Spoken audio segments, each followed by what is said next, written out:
Gala, and I mean, come on, dude, as a play-by-play caster, getting to cast shockwaves, like, oh, it's so good. It's fun.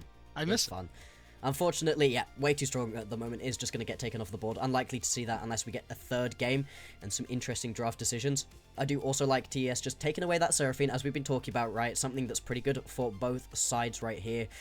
We'll see what the final ban is going to be. No real looks on towards the jungle so far, which is interesting. You usually see at least one of the top tier jungle champions taken away, and instead it's just going to be the Annie. So TES pretty wide open in terms of jungle pickups if they just want to lock in the Jarvan or the JunJia, or the Varus has been incredibly strong at the moment and will actually slip through. I really like this because you get an opportunity to keep this up top if you really want and try to get sway on some advantages against Xiaoxu. Xiaoxu really likes playing some of these melee bruiser champions, and he might just pick them into a Varus, a potential Varus at least anyway, and that's how you can go and negate some of these advantages that he's going to get in the top lane through lane. That being said, this does mean that you are giving over Jarvan to the jungler of JDG, which we mentioned is absolutely just the pick to watch out for. So, especially against the Varus too, you're going to have a hard time escaping that cataclysm. Yeah, very much so. The Varus gonna have to play pretty far back. Wonder if we're just gonna see the poke variant just to give you that little bit of extra move away. For JDG now, you're pretty wide open in terms of what you want to pick. I wonder if they're gonna want to move their picks for mid lane a little bit later on and just grab something, yeah, to respond into the bot lane. Wasn't exactly expecting the answer to be the Jhin though. Something that they've played a couple of times, but not that much. An interesting call here if they elected to go for the Jace. You'd have a lot of poke on the side of top esports. If you're getting to the objectives first, if you're able to set your feet, that'd be really useful. We'll see what the pick ends up being. Talking a little bit more about this Jhin, everybody has been a little upset at Jhin this year, and I don't know why. I think in good comps where he can work, it's fantastic. We have it as here finally. All right, there we go. All right, I don't know, man. 6 and 15 across these two mid laners is all I'm saying.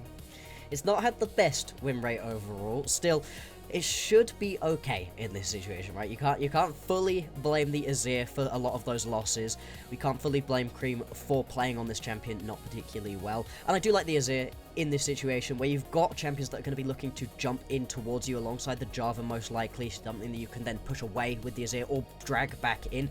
And the lock-in alongside this Pantheon means you've got some pretty heavy roaming. You can go get involved in these fights from quite far away. The poke, again, even though it's not quite as strong as the poke would have been alongside the Jace, it's still good with the Azir. Again, if they get to these objectives early, set their feet, they are going to be in a overall decent spot. Whereas JDG, they're looking to just play these fights a lot slower. You want multiple rotations of those 4 shots coming off from Gala. And alongside this Bard, if you can just land a big Tempered Fate, this composition can roll. A little surprised they didn't opt into the Twisted Fate, mostly because JDG really seems to like to pick that against a global presence like this Pantheon. So we'll have to see if top esports are going to ban it over in the second half, but I do like what JDG have put together here with their first 3 picks. Now, we just need some heavy damage dealers.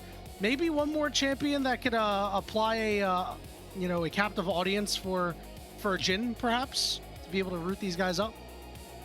I mean, there's a lot of potential options right here. Something Creme's been looking to go towards a lot has been the Aurora, although in this kind of composition, that does take you away from being able to just sort of fully lock people down. For JDG, I want aggression, right? As much as you've got a couple of champions that are looking to sit a little bit further back, I think you really need a dive buddy for JunJia to be able to actually make this composition work overall, because the Bard really isn't that. The Bard is also going to have to sit quite back, so you're really looking for that out of the mid lane instead.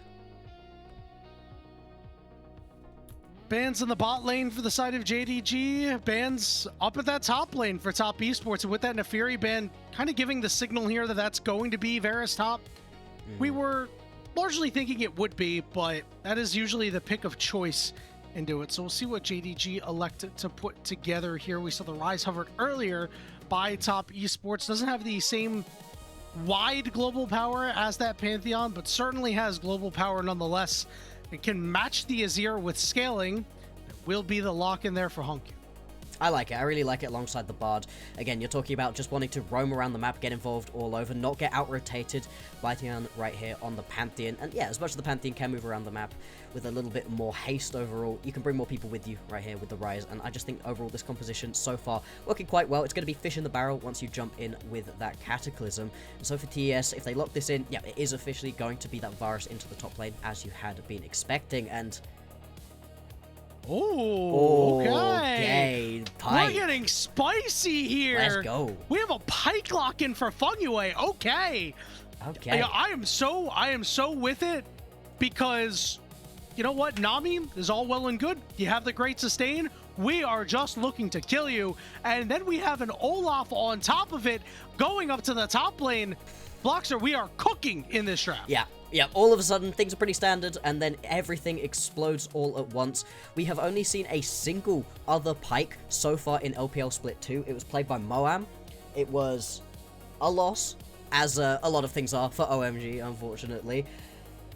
And so, let's see if Fengyue is going to be able to do a little bit better, because we were talking about him during the pregame. He is one of these major players to watch, somebody that has been really good on these quite aggressive champions, somebody that's been playing pretty decently as well on the enchanters, but the Pike is super interesting, and I really like it into this Jhin Bard, because what the heck is a Jhin Bard gonna do versus you? You've got some real opportunity here to put the hammer down in this bottom lane and make this a real point of contention.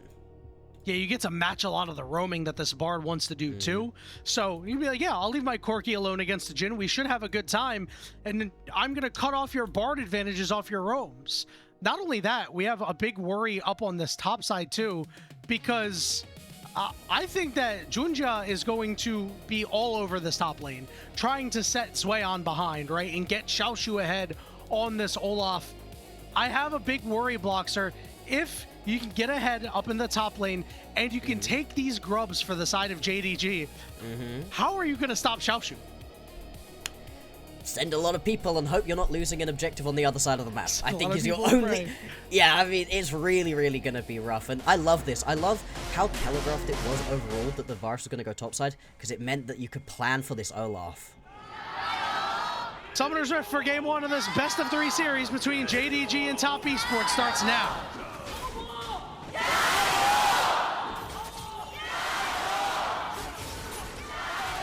Okay, hold on. There's an Ignite on Xiaoxu as Fengyue was up top. Oh. They had no idea. It's Swayon getting first blood. Fengyue already making an impact on this Pike pick. Okay. I absolutely love that. This is something that I thought we were going to be missing out on a lot during this year, with the game start being that much quicker and not having as much time to set things up level 1, and that's generally been true, but I love Fengyue just heading straight up to the top lane, and the fact that you immediately pick this kill up is huge. Zuhan getting it as well, massive right here, and this is exactly what you kind of expect an Olaf to do. Use this early power into a range matchup, just walk at them, get as much healing through as possible, but I mean, the Bone Skewer, the Ignite, it's all perfect right here. The only thing is you don't actually get a reset off, so this is kind of a shadow lead at the moment. Although he actually does manage to get back to base, get the boots through, so actually he's in a really good spot. Yeah, those boots are really important in that matchup. I don't play a ton of top lane Bloxer, but when I do, my champion of choice is Varus. Please don't think any less of me, anybody, for playing range top laner.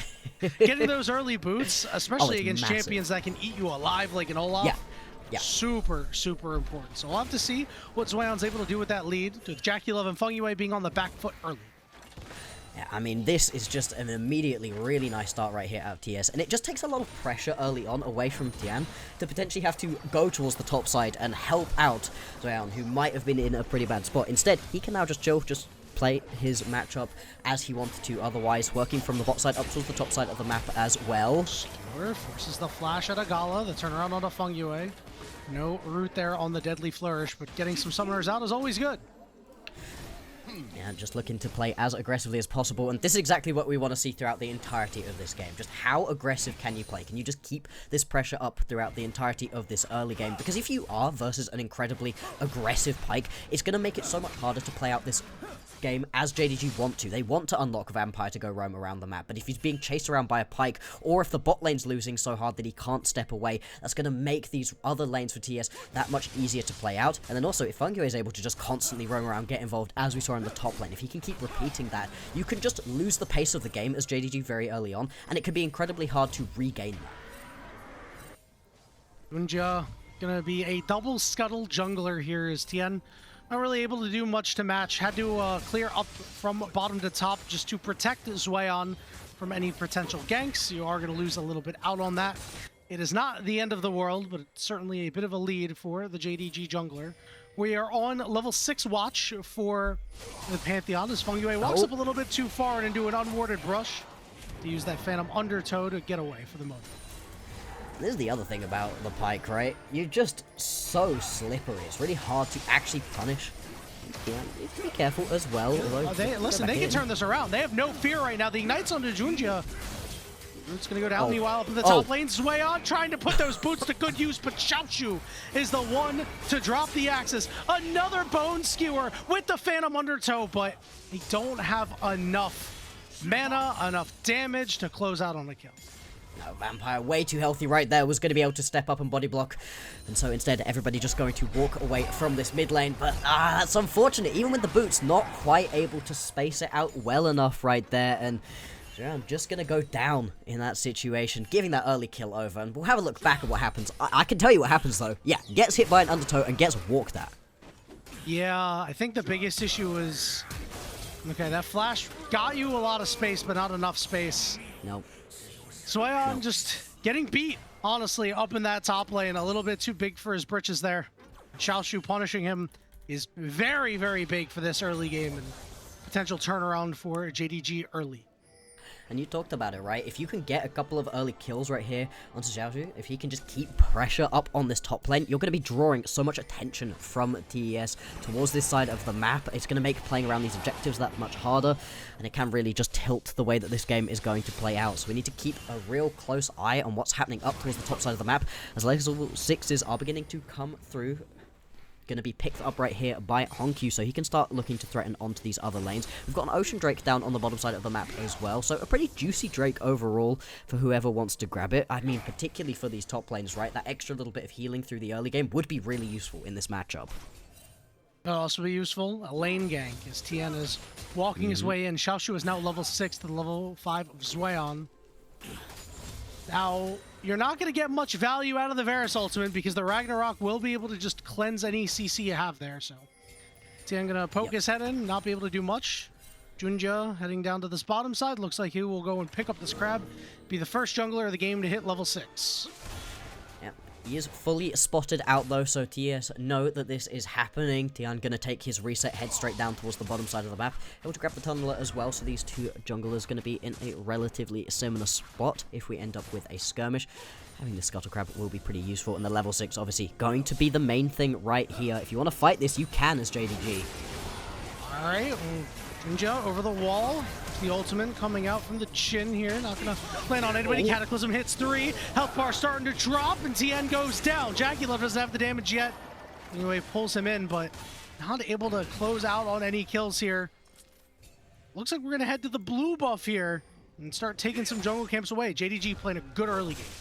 Yeah, exactly. They're able to just use this pressure, use the fact that you've able to pick up that level 6 earlier on, and the Cataclysm is massive right there. A little bit of a mispositioning out of Gala on that ulti. It does deal a lot of damage in the initial shots, and it gets everybody to back away as TES, but he's able to use all of that through to pick up the kills. Don't really mind that overall. Oh, Vampire. Okay. Very, very nice. Got flash and heal out of Vampire. I mean, Fengyue has been a sniper so far with these Bone Skewers. Yeah, it hasn't yielded anything except for that top lane first blood. But if he's this locked in for the rest of the game, I'd imagine that we're going to see a couple more opportunities start to crop up throughout. Stragon is still up. We have Grubs coming up in about 40 seconds. With Xiaoxu in the position that he's in, I'd say that JDG should utilize a lot of their leverage up there and go pick up those Grubs. Yes, I think the grubs are a really good idea for JDG, and it's something they've actually been having a far higher focus on than the majority of other teams so far in the league. They pick up almost all of the grubs almost every single game, something they really do like to play around. And TES recognizing this, sending quite a lot of members up towards the top side, including Fengyue, just going to be clearing out a little bit of vision right now, getting a little bit of pressure off of his top laner's back. But you can see both supports moving their way up, both mid laners as well, trying to establish a bit of mid lane control. It is going to be grabbed by JDG first though, so they will have that early rotation if they want it. I think one of the worrying things about this potential fight is Tien's a full level down. It's not something we see very often. Yeah. JunJia has done a really good job early on in this game of just getting ahead of the top esports jungler. Top esports going to poke their head in here, see a couple of low grubs, and no grubs for them. JDG will pick up all three. Could see a look over onto Creme or Tien. Creme gonna try to hustle back to his turret as multiple members of JDG start breathing down his neck. Yeah, I mean, definitely didn't want to get any more involved right there. And JDG, they are able to pick up all three of those grubs. See, still hunting around in the top side of the map. Might potentially be able to steal this one away. Tempered Fate lands, and here comes Rise as well. It's a three-man play onto the top esports jungler, and JDG roll.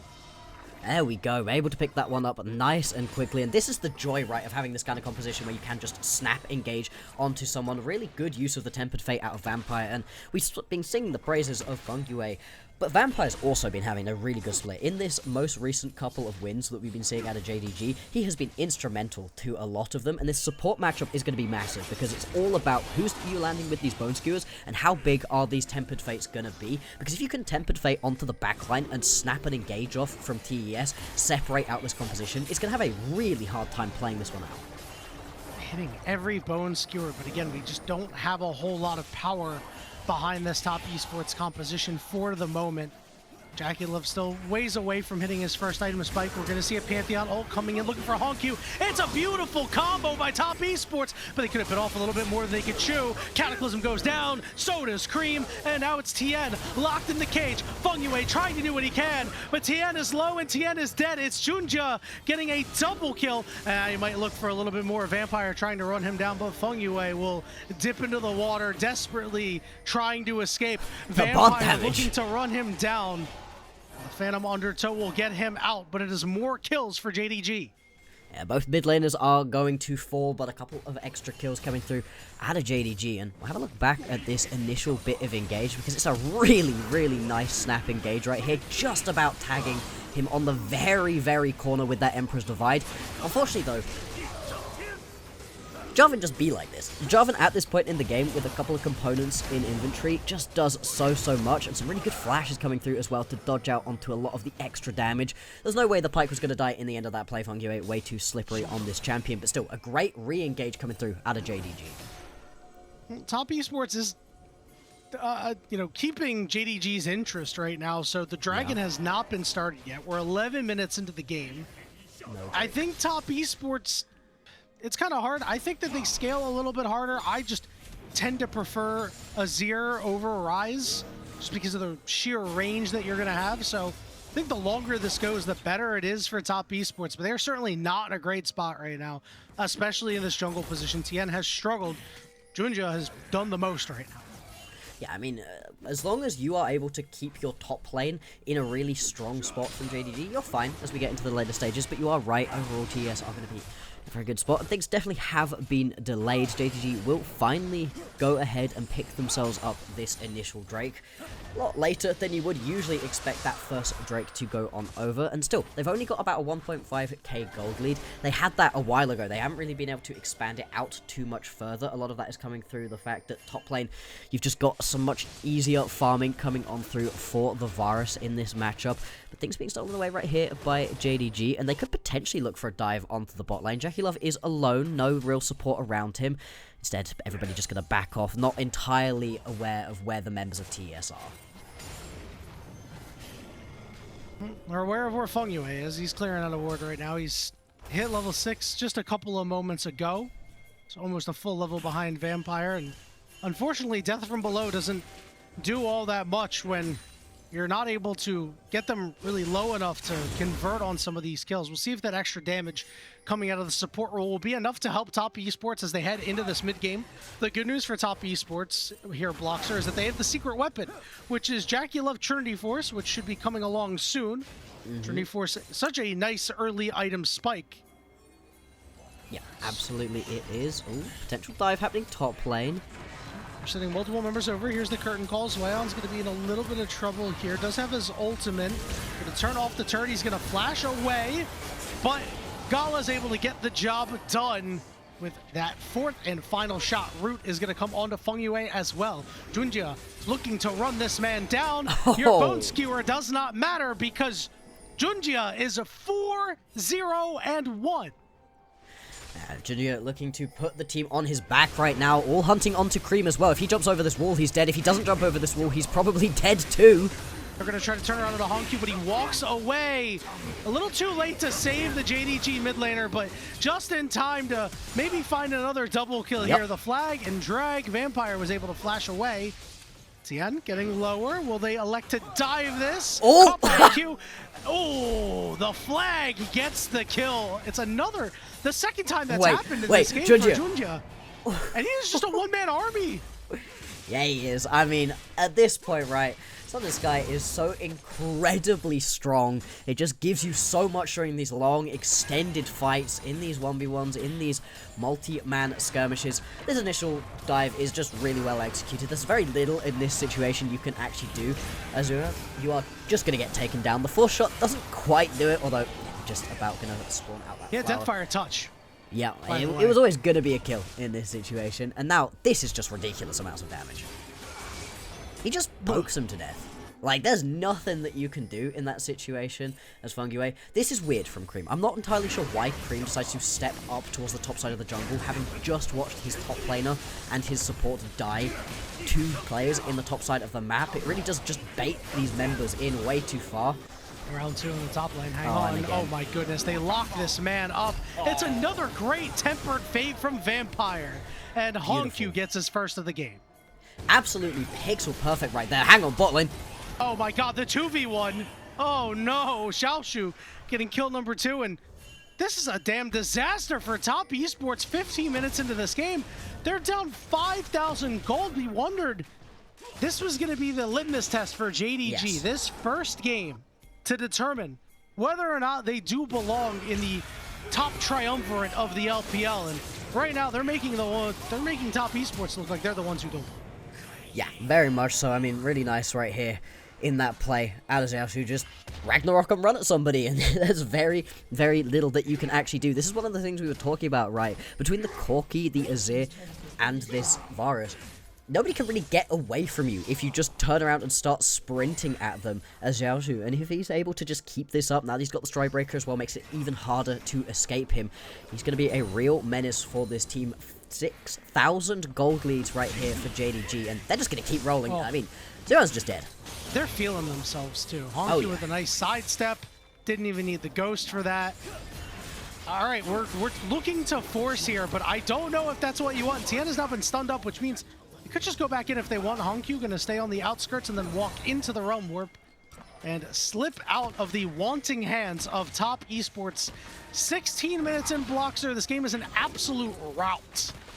It really is. I mean, for TES to get back into this one, it is going to take some massive turn around of form. And there's a couple players you can maybe look towards, right? 700 shut down onto JunJia, so if you can get him down, that's a decent injection of gold. But onto who at this point, right? It's not like the top lane's been working out. This Azir, this Corki, either of those picking it up would be decent. I think you really just need to be focusing on Creme at this point. He's going to be the one to be able to carry you on through this.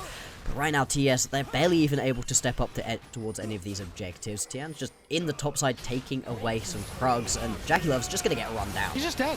You just get eaten alive. He gets rooted up. There's going to be a curtain call. That's curtains on JiaQi.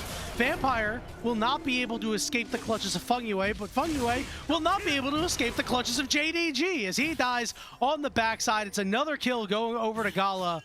14 kills to 4, a 7,000 gold lead, Bloxer. A potential playoff preview match that is just not close. No, not at all. And this is a JDG who are fighting to get into these top 4 spots, who want to put themselves above just being the gatekeeper of the top 4, as you put it, but instead compete for these top couple of spots, get themselves better matchups once we get into the playoffs as well. And so far, looking so good. Remember, they've got themselves an incredibly tough schedule coming up in the next couple of games. This was the beginning of that. Then they got BLG, then they got AL. So far, though, looking really strong.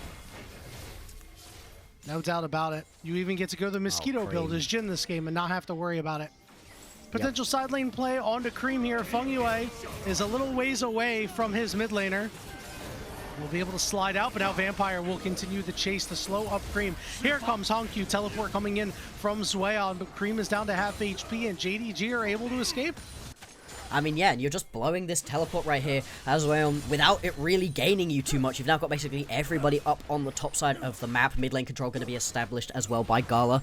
And you're just in such a strong position. This is the sort of spot where JDG would love to have a Baron to go to turn towards. Still, only 18.5 minutes into this game. They're going to have to settle for just keeping the pressure up high, waiting a little bit. 1.5 minutes until the Baron spawns. 3.5 minutes until our 3rd dragon of the game. The pace of this one has been incredibly slow when it comes to the objectives.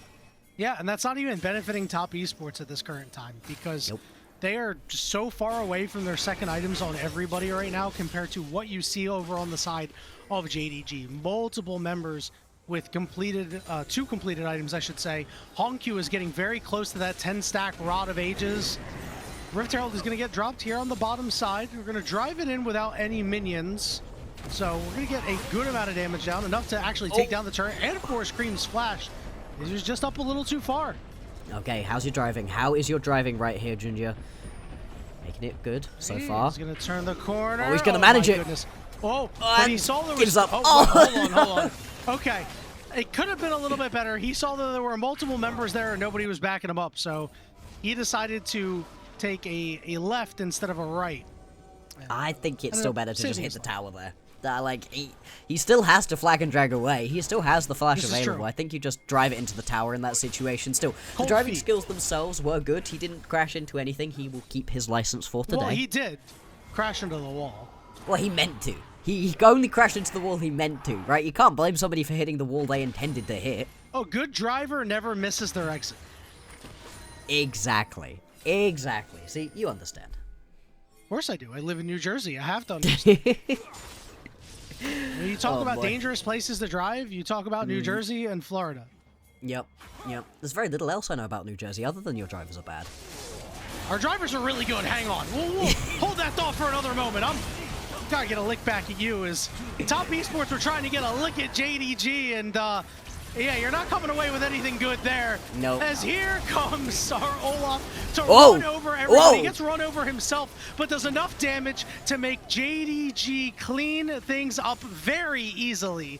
17 kills to 5, a near 9,000 gold lead, a flash root onto Creme. He'll slide away, but he will not survive because this turret will go down. Vampire picks this one up. He will live. He lived. Zweon's auto attack was not enough, and JDG have a 10,000 gold lead. And we asked in the battle of these supports which one was going to be able to step up. We highlighted Fengyue, but it has instead been Vampire styling on people. So nice. Every single time with these ultis. The Tempest fights have been brilliant, and that entire team fight was great. A little bit over-aggressive, potentially, from Xiaoxu, just flashing into the backline and trying to deal his damage, but it freezes the enemies for just long enough that the whole team is able to turn it back around and make this fight work. And watch Vampire tear out this one. Every single stunner against the wall is beautiful, just taking every bit of damage that he can for his team whilst keeping them in it.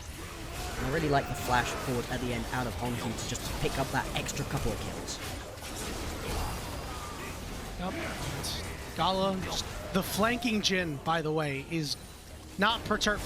Fengyue had a lot of health, and then he didn't. Nope.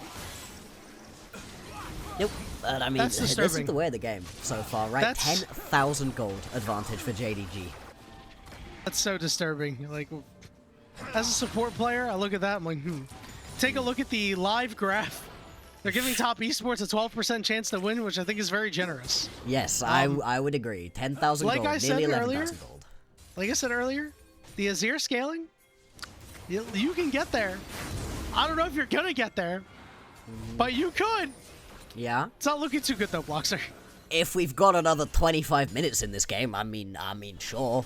Even with the slow pace of the Dragons, though, it's only 5 minutes until we're going to end up with the next Drake. Will be Soul for JDG if they're able to pick it up. Obviously, right now, the Baron going to be the main focus. Full resets coming on through from the side of JDG, so they're going to have to sprint back out towards the Baron, reset all of their vision, as Fengyue was at least given a couple of seconds to step up and grab himself a little bit. Still, we talked during the draft phase about how much TES wanted to play around their poke potentially, and that just has not been able to happen. In no way has that been able to come through, because JDG are just running over their opponents. They're playing with such a high tempo that TES have not been able to get themselves set in any situation. They haven't been able to use this Pantheon to get involved onto side lanes or to get picks going through. Instead, they're just being run over by their opponents time and time again. Yeah, you shut down Tien, and the team does not function nearly as well. He has been the lifeblood of the squad, a big reason why we think he is, going to contend for MVP of the league. Certainly not an MVP-like performance. That's JunJia, who is 8-0-9 right now. I mean, this is a Jarvan performance for the ages. You know how Jarvan will rack up a ton of assists just because I put my Demacian standard down and give everybody attack speed? No, he has been so active, and I'm excited to see him get active again in one more fight here. Another knockup onto Tien, and he just gets chunked away. Curtain call coming out here. Doesn't look like it'll result in any kills, but will poke away top esports for the moment. Baron gonna get started up by JDG. Creme got a tier 1 turret in the bot lane. Yeah, all right. That's something. I mean, at this point, right, you're really not going to be able to win onto this team fight. Instead, it makes sense, just establish some bot lane push, establish some mid lane push, stop these Baron minions from pouring into your base quite as quickly. Still, the Baron does go over to JDG, and they're going to take a reset as well. Up by nearly 12,000 gold at this point, Yanni. I mean, this is going to be a mountain to overcome for TES if they want to get back into this one. Congratulations to JunJia for getting his 1,000th assist in the LPL. Seems like a pretty small number. Had a lot of times on some youth teams over on EDG. Had a couple of sparing opportunities to start in the LPL. Moved over to LCP, played on CFO. Had that great year in 2025, and the rest has been history as he's found his way back to the LPL. He's putting on a banner performance here. Is looking to help JDG carry themselves to a 6th straight match. In this situation, I mean, TES, they've really got it cut out for them if they want to get back towards this game.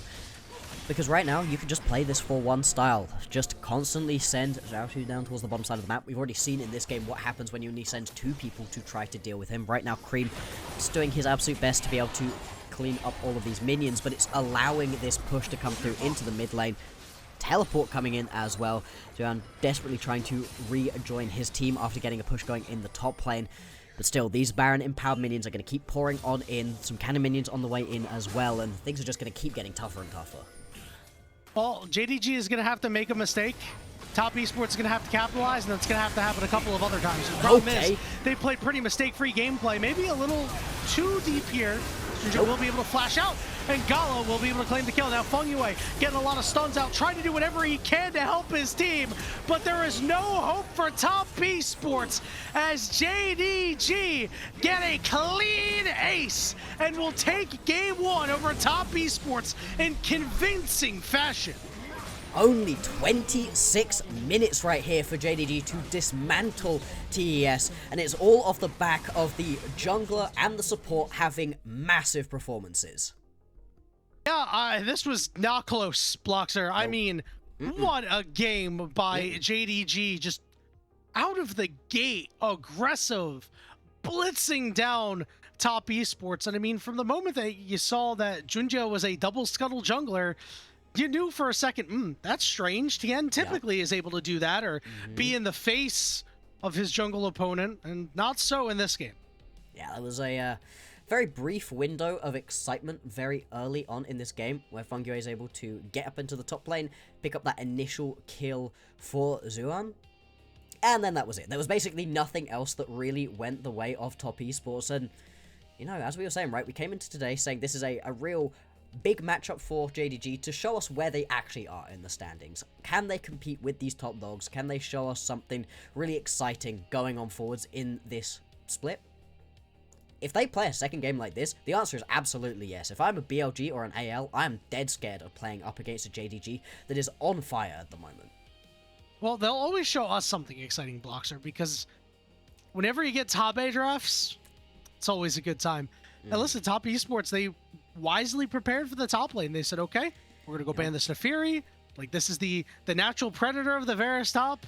And then Top A said, hang on, we got another one for you. And then goes and pulls out that Olaf for Xiaoxu. And, you know, obviously, we saw what happened at level 1. But from then on, he was able to get a solo kill himself, turn that matchup, which was supposed to be a huge favorable matchup for Top Esports. And then things just kind of fell apart elsewhere from there. When you're losing that one matchup that you're like, yes, we should definitively win this one, not a great confidence builder for the rest of the team. Makes it easy on JunJia to move around and say, okay, I can leave top lane alone. I'll focus my efforts elsewhere. And those fruits were rewarded. And a really fantastic game out of him and the rest of JDG. Bloxer, what's Top Esports got to do to right their wrongs from game 1? Ooh, boy, what don't they have to do in this situation? I think what they're going to need is a composition that can play a little bit more early on, because the way that JDG like to win their games is they just overtake their opponents early on, and they never let it go. They love to be aggressive alongside these objectives as well, picking up Heralds and Drakes and the Grubs at a very high rate, higher clip than almost any other team. If they can keep doing that, it's going to be really hard to win versus them. So for TES, something you can actually play around really early on, but they kind of had that in the Pantheon right here, and it didn't end up working out for them. So I think you're just going to have to, again, try to re-look at your very, very early game, not get double scuttled, and then give yourself some lanes you can actually really try to gank around, because in this situation, it kind of felt like Tian was homeless. He didn't really have somewhere to go and try to play around, where JunJia, he could get into every single lane and have an impact. I don't know if you saw the actual damage numbers there, Bloxer, but when your jungler is leading the way in the game for damage, tied with Creme, I think 17.7k. When your jungler is dealing that much damage in a game, generally speaking, you are going to win. 26 minutes in, 17.7k? That's crazy talk. That never happens. Insane levels of damage. I don't think we have to talk about MVP too much, so, you know, I think it's going to go to JunJia. Now, I want to talk about what we saw elsewhere at the JDG. Are we sure that's Vampire? Are we sure that wasn't Carrier? Some of those bar ultimates were so good. Yeah, exactly. I agree that we're probably going to end up seeing JunJia pick up this MVP because he did have an incredible performance, but Vampire cannot be underrated in this game. He was incredible. Those Tempered Fates were awesome, and those are the big flashy plays that you end up with a bard, but he was just clutch constantly, on the aggressive, on the defensive, putting down the portals, getting involved. He was dealing shocking amounts of damage during the early game too, just taking the bard to the opponents, and you can very, very easily get out-roamed by a Pyke. Obviously, Bard, again, one of the highest roaming champions, but he never was outpaced. He was always getting involved, always disrupting whatever it was that Fengyue wanted to do. I would be very happy, and if I had a vote, I would be voting for Vampire as my MVP of this game. He was excellent on the Bard. I listen, I don't know if I can say that definitively. What I can say is that he played a damn good game, and if his jungler didn't play so well, it would be his. Unfortunately, he suffering from success. Yeah, exactly. What joy is to have multiple people who you can argue over MVP for, right? Not just getting carried by one, but showing that you've got multiple lanes to play around. Because again, as much as we are talking about JunJia and Vampire, Gala backed everything up as he needed to. He was pretty quiet during the early game. As soon as he got himself just a couple items to try to play around, stepping up really well. I enjoyed how HongQ was playing. I thought that Xiaoxu as well. As much as he was a little bit over-aggressive in situations, you're playing the Olaf, that's okay. I don't mind if you want to play really aggressively, and he was just absorbing so much map pressure, stopping Top Esports from getting back into the game. Yeah, you can see it had a huge impact in some of these fights with his flanks. And of course, we get another cinematic shot of Jin coming through. Gala, you know, a guy who has been pretty maligned in this split too. He has not really played up to his standards. And you know what? He probably turned out one of the best Jin games of the year, right? It wasn't anything super remarkable. It's just how tough it's been to win on this champion sometimes. Did everything that was asked of him, as you mentioned a couple of moments ago. Definitely not a star-studded performance by a star-studded AD carry, but when you can get off a Jin flank like that in that replay. Yeah. You know your team is having a great time. There's nothing more that you really need to do as the Jin in this situation, right? If you don't have to carry the entire game as a Jin, that's a good thing. Jin is one of the best champions for just giving you that support from long range. Pop the ulti, right? Constantly putting that fourth shot through and just having enough time to get multiple rotations of your spells off. Wonderful. You are a very happy Jin in that situation, not having to flash forwards and pick up kills and make it all happen yourself. This is a good thing overall for the team. Over on the other side, this is another loss right here for the Azir, and boy, this champion just is not doing it at the moment. Put it on the shelf. It's time. Yeah. It's time to just move on. Not right now. Not right now. We'll work on it in practice. We'll work on it in scrims. Yeah. Just not right now. This champion is not a great selection for either of these teams. Definitely was not a great selection in this particular game. Just doesn't work with what TN wants to do as a jungler. I think that's why they struggle on a run. Yeah, I mean, in this situation, right, you kind of want to just sit back and absorb pressure as the Azir. Cool. As a Pantheon, you want to get involved and find gank angles and go play aggressively, and he just was not allowed to come through. As you said, right, JunJia was always going to win this MVP, and it is well-deserved. He played incredibly well right here. And, I mean, we have been talking a lot, right, about MVP voting and how much we care about who was probably going to pick up the MVP. Tian got styled on in this game by JunJia. Yeah, it was... I don't know what more to call it. A drubbing, a slogging, whatever you would call it. It was absolute domination by the JDG jungler. Top Esports going to have to go back to the drawing board and try to figure something out to force a Game 3. We're going to go ahead and take a short break, and when we return, it'll be the Game 2 draft between JDG and Top Esports. Don't go anywhere. We'll see you on the other side.